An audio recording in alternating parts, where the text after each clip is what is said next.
I want you to consider this for a second. Does accumulating more knowledge actually make humanity wiser?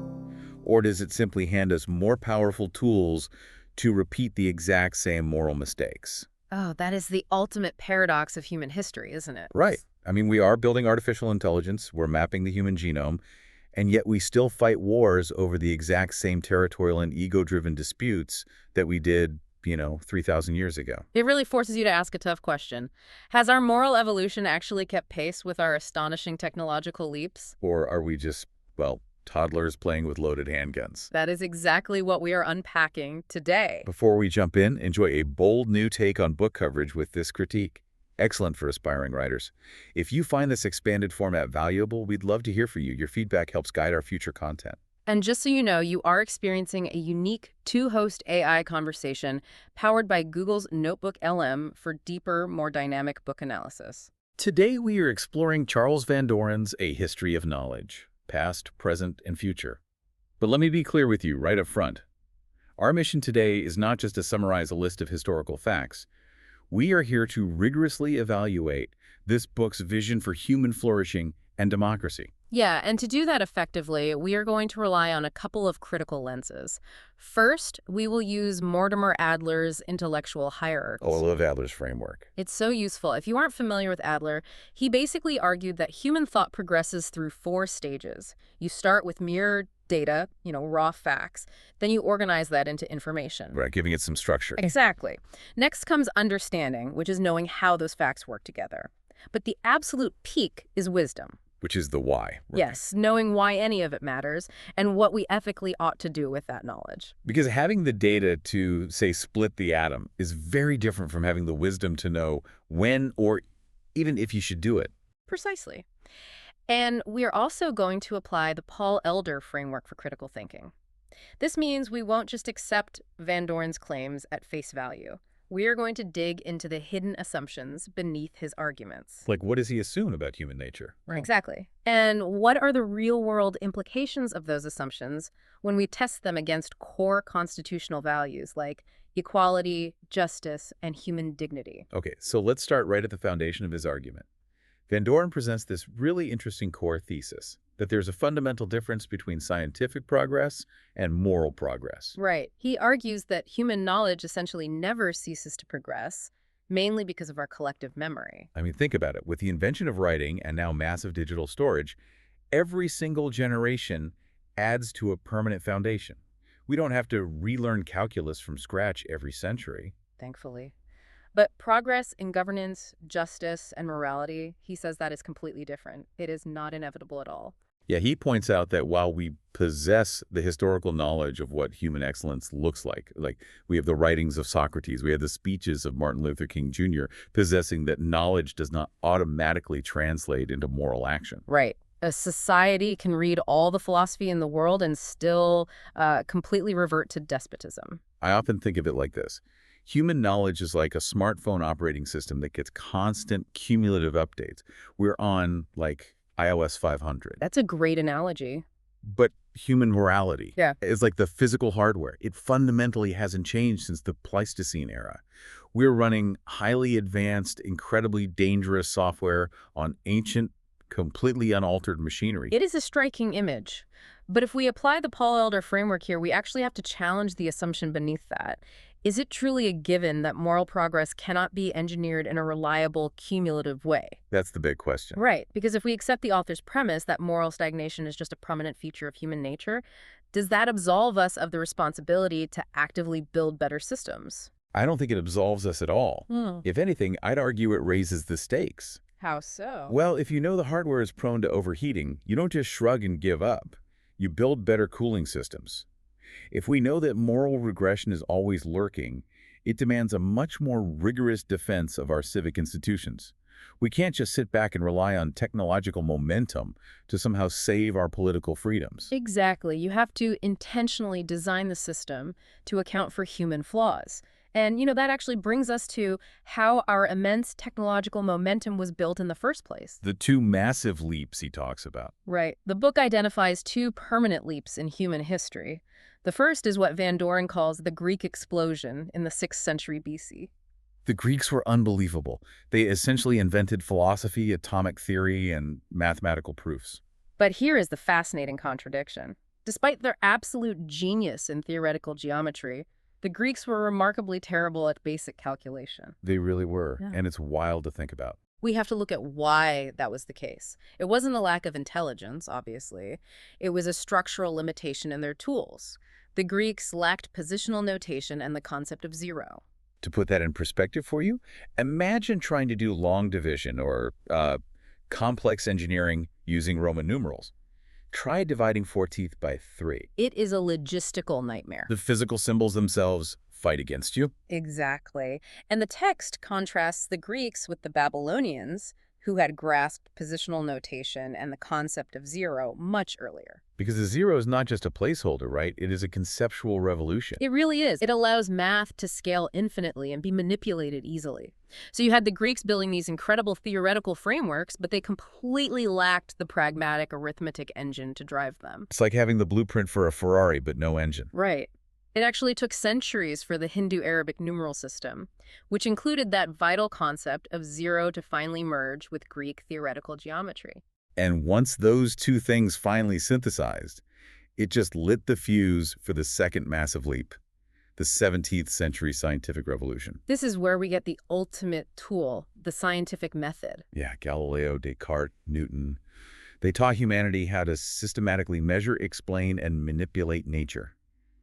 And the author makes a really compelling point here. Wherever mankind has been able to measure things, it has made astronomical progress. But that progress came with a profound psychological cost. The book spends time exploring how this new mechanical worldview completely shattered the medieval city of God vision of the cosmos. Right, let's unpack that medieval worldview for a second so you can really feel the contrast. Before the scientific revolution, the universe was, well, deeply comforting. It was a very strict hierarchy. Exactly. The Earth was the literal physical center of creation. Above you were the spheres of the planets, then the angels, then God. Everything had a specific divine purpose, and humanity was the star of the show. And then Galileo looks through a telescope, Newton formulates gravity, and suddenly humanity is totally displaced. We get demoted. We do. The universe is no longer a warm, purposeful hierarchy. It is a vast, cold universe governed by indifferent mechanical laws. We were no longer the center. We were just a rock orbiting a generic star. Which is terrifying at first. It is. And the author expresses a noticeable nostalgia for that old social and cosmic order, the ancient regime. He really suggests that something beautiful and deeply meaningful was lost when scientific rationalism overturned it. Okay, I actually have to push back hard on the author's nostalgia here. Yeah. Is the loss of that beautiful medieval worldview really a tragedy? Or was it the necessary, absolute price we had to pay to achieve human dignity and the constitutional values we hold today? That's a fair point. I mean, that cozy, ordered medieval hierarchy was built on strict castes, mass disenfranchisement, and the brute subjugation of peasants. You are pointing out the inherent tension between intellectual freedom and the human desire for a comforting narrative. Exactly. You just cannot have the scientific revolution's liberation of the mind without also dismantling the political hierarchies that kept the majority of humanity in the dark. If you're going to question the physical laws of the universe, you are inevitably going to question the divine right of kings. The destruction of that old order was a prerequisite for justice. Right. That is a very strong constitutional critique. If we use the standard of promoting the general welfare and securing liberty, you are absolutely right. The democratization of power is inextricably linked to the scientific method. Because once you teach people to demand empirical evidence for how the solar system works... They will eventually demand empirical evidence for why a monarch gets to rule over them. Exactly. Before we move on to what happened next, I just want to say this is Mindful Moments, our YouTube channel offering AI book analysis, summaries, and critiques, inspiring reflection and rational thought. And frankly, rational thought is desperately needed as we look at how the scientific method has evolved today. Yeah, because once we establish the undeniable power of science to measure and manipulate the external world, things took a really sharp turn in the 20th century. This is the pivot point of the book's narrative. The 20th century is framed as the ultimate triumph of democracy. And Van Doren defines this triumph using 3 core elements, right? He does. The establishment of a government of laws rather than men, the declaration that all people are created equal, and the belief that government exists to serve the general welfare. But just as democracy seems to triumph, Science turns its measuring tools inward, upon human biology itself. And the text argues this inward turn directly threatens the very political progress we just spent centuries fighting for. As the book transitions into its final chapter, the next 100 years, it presents a severe warning about the mapping of the human genome. And we must distinguish what Van Doren is talking about here from classical eugenics. Right, classical eugenics, which is just a dark, horrific part of human history, was essentially based on selective breeding. And from a purely biological standpoint, human breeding is slow, messy, and highly unpredictable. You cannot easily control it. But direct manipulation of DNA in a laboratory using tools like CRISPR. That is entirely different. That is precise, that is immediate. The text issues a stark warning here. What happens if genetic manipulation creates a genuinely superior class of humans? It's a terrifying thought. Imagine people who are engineered at the embryonic stage to be immune to Alzheimer's, to have significantly higher IQs, and to live healthy lives for 150 years. The author argues that if this happens, a biological oligarchy will become a potent, perhaps unstoppable, adversary to democracy. This is where we really have to look through the lens of core constitutional values. Yeah. Our entire civic framework, going all the way back to the Enlightenment, is based on the idea of equal basic human needs and equal dignity. Right. But think about the implications for you and your descendants. If a wealthy few can literally purchase genetic superiority, doesn't that permanently destroy the foundational premise that all men are created equal? It absolutely obliterates it. We are no longer talking about unequal wealth or unequal education. Those are just social constructs. A society can choose to redistribute wealth or fund public schools. Exactly. Those are fixable problems. But you cannot legislate away a biological caste system. This is literal speciation. It is. And this represents the absolute highest point of Adler's concept of wisdom within the book. Wisdom isn't just knowing how to do something. It is knowing the ethical consequences of doing it. Yeah, a biological caste system negates the very possibility of democratic reciprocity. Think about the golden rule. Do unto others as you would have them do unto you. That entire moral framework relies on the assumption of shared humanity and mutual vulnerability. Like if you cut me, I bleed. If you cut the billionaire, he bleeds. We both get sick, we both age. Right. But if one group is genetically engineered to be invulnerable to the diseases, the cognitive decline, and the physical limitations that define the rest of the human race, the very foundation for empathy dissolves. Why would an engineered post-human care about the general welfare of an unmodified human? They wouldn't. The book forces us to realize a terrifying possibility. The ultimate product of our scientific knowledge might be the permanent undoing of our political wisdom. So if our ultimate knowledge might lead to our ultimate political undoing, can we ever be entirely certain we are even on the right path? Like, how do we navigate this? The book actually addresses this anxiety by exploring a massive shift that happened in 20th century physics, the discovery of the limits of certainty. Which was a huge blow to the scientific ego. Oh, massive. For a long time, particularly the 19th century, scientists believed that perfect, absolute knowledge of the universe was achievable. They thought the universe was just a clock, and if we just measured every gear perfectly, we could predict everything. But then Werner Heisenberg comes along with his uncertainty principle. And we need to explain how this actually works because it is mind-bending. It really is. Heisenberg showed that at the quantum level, the very act of observation physically disturbs what is being measured. Exactly. To see an electron, you have to bounce a particle of light, a photon, off of it. But because the electron is so unimaginably tiny, the physical impact of that photon knocks the electron off its original path. The very act of looking at it changes where it is going. Which means that perfectly accurate, simultaneous knowledge of a particle's position and momentum is physically impossible. The universe has a hard limit on what we are allowed to know.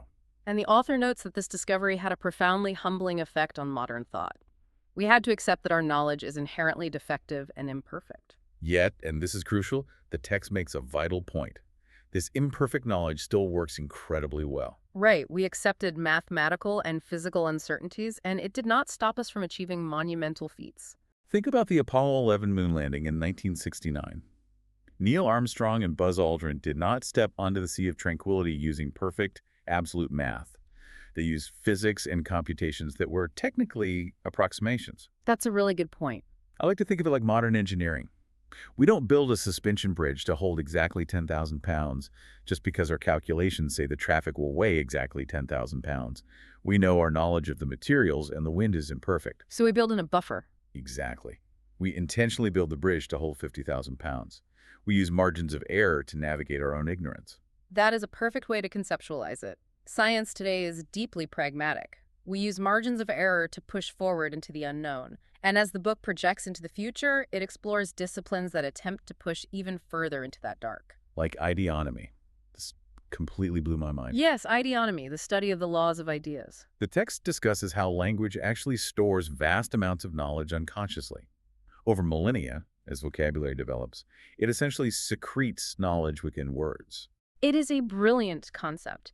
Think about how the history of human thought is fossilized in our vocabulary. For example, consider the word disaster. Okay. It comes from the prefix dis, meaning bad, and aster, meaning star. Literally, a bad star. Oh, wow. Yeah, embedded in that single word is the ancient human belief in astrology, the idea that human calamities were caused by the misalignment of the cosmos.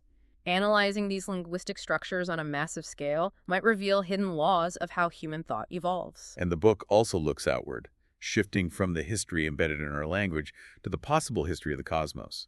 The author speculates about the search for extraterrestrial intelligence. Which is such a fascinating pivot. It is. He asks, what happens if we find a message left by an older, wiser civilization, perhaps buried on the dark side of the moon or beneath the surface of Mars? It is the ultimate thought experiment for Adler's concept of wisdom. The text suggests that any alien race capable of interstellar travel and capable of leaving such a durable message would have had to survive their own periods of immense technological danger. They would have had to survive the exact moment we are in right now. They would have discovered genetic engineering, nuclear fission, and artificial intelligence, and they somehow found the moral wisdom not to destroy themselves with it. Exactly. They would be the most extraordinary teachers humanity has ever encountered, simply by virtue of having survived their own adolescence. This brings our critique to a balanced, albeit challenging, conclusion. Does Van Doren's book offer a complete, flawless map for the future? Not entirely, but it functions as a profound diagnostic tool. It really does. It shows us that while our data and our technological power are vast, true wisdom requires acknowledging our profound ethical limitations.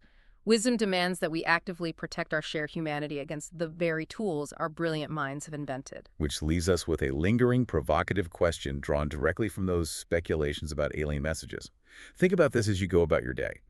If an ancient, intelligent extraterrestrial race did leave a test for us somewhere in the solar system, and the prerequisite to passing that test was surviving our own technological adolescence without destroying our democracy or our shared humanity, would we currently pass the test? That is the ultimate test of whether our moral evolution can ever truly catch up to our scientific power.